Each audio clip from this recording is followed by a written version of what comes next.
To you by NBC bearing, भारताची पहिली bearing उत्पादक। महायुतीमध्ये प्रवेशबंदीबाबत येत्या 2 दिवसांमध्ये बैठक होण्याची शक्यता। मुख्यमंत्री आणि दोन्ही उपमुख्यमंत्री यांच्यामध्ये बैठक होण्याची शक्यता। तिन्ही पक्षांच्या प्रमुखांची होणार बैठक। उपमुख्यमंत्री शिंदे आणि रवींद्र चव्हाण आज एकाच मंचावर येण्याची शक्यता। आज डोंबिवलीमध्ये क्रीडा संकुलाचं भूमिपूजन आणि सावित्रीबाई नाट्यगृहाचं नूतनीकरण। राज्यातील सर्व निवडणूक प्रक्रिया 31 जानेवारीपर्यंत संपवावीच लागेल। सुप्रीम कोर्टाचे हे आदेश। कोणतेही कारण देऊन निवडणुका पुढे ढकलता येणार नाही, सुप्रीम कोर्टाकडून हे स्पष्टीकरण। नगर परिषद नगरपंचायतीचे निकाल हे 21 डिसेंबरला जाहीर होणार, कोर्टाचे निवडणूक आयोगाला निर्देश। स्थानिक स्वराज्य संस्थांच्या निवडणुकीच्या सर्व याचिकांवरती हायकोर्टामध्ये सुनावणी। मुख्य न्यायमूर्ती यांच्या अध्यक्षतेखालील खंडपीठाकडे सुनावणी पडणार पार। राज्य सरकार किंवा निवडणूक आयोगावरती हायकोर्टाकडून नाराजी व्यक्त।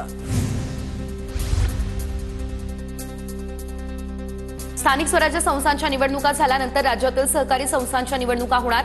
राज्य निवडणूक आयोगाची माहिती। पाऊस आणि अतिवृष्टीमुळे सहकारी संस्थांच्या निवडणुका 30 सप्टेंबरपर्यंत पुढे ढकलण्यात आल्या होत्या।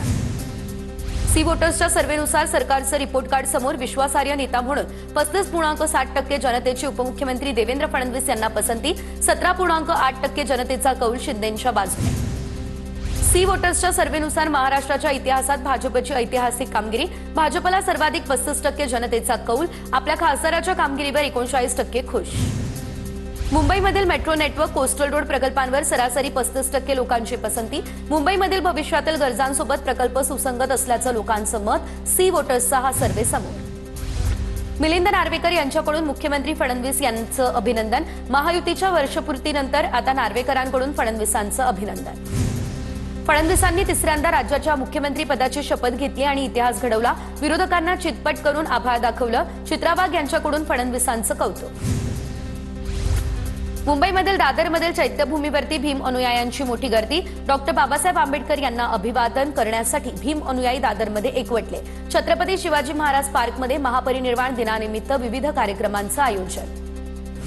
बाबासाहेब आंबेडकर यांच्या महापरिनिर्वाण या दिनानिमित्त पोलिसांचा मोठा बंदोबस्त।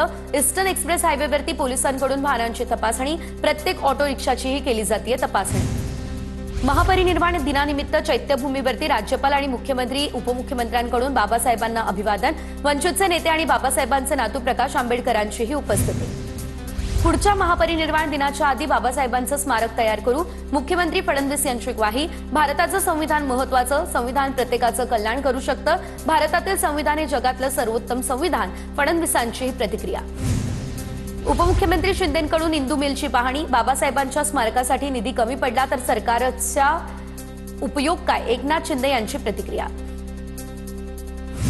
नेहरूंचा सामाजिक राजकीय पाया पूर्ण नष्ट करण्याचा सत्ताधाऱ्यांचा उद्देश। दिल्लीमधल्या एका कार्यक्रमात काँग्रेसच्या ज्येष्ठ नेत्या सोनिया गांधींचा केंद्र सरकारवर आरोप। नेहरूंचं चारित्र्यहनन करण्याचे पूर्ण प्रयत्न केले जात आहेत, सोनिया गांधी यांचीही टीका।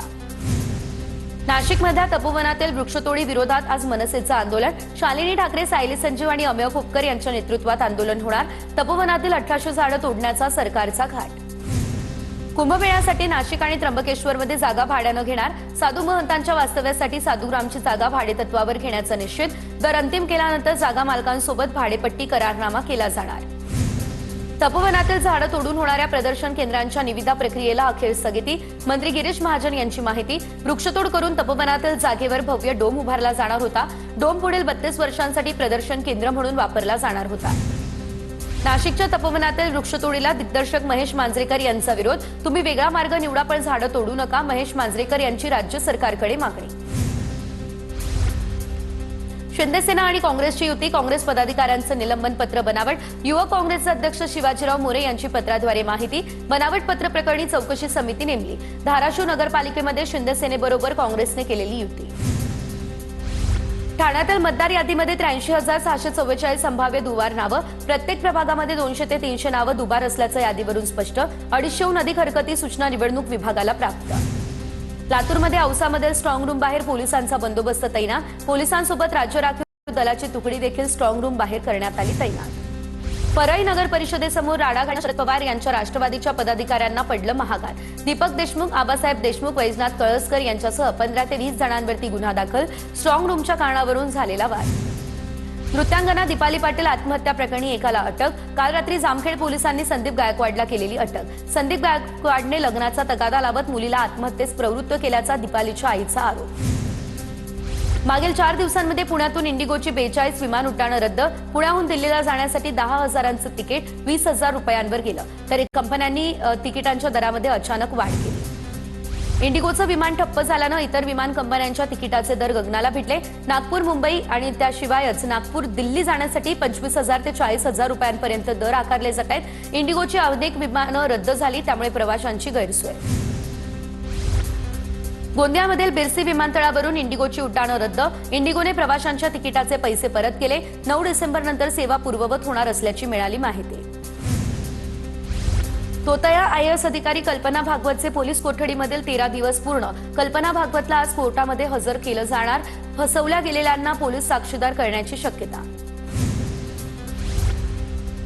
पुण्याच्या शिरूर तालुक्यामध्ये बिबट्याची दहशत. तर शिरूरमध्ये बिबट्याचा वावर वाढला. नागरिकांमध्ये भीतीचं वातावरण. वन विभागानं उपाययोजना करावी अशी नागरिकांची मागणी.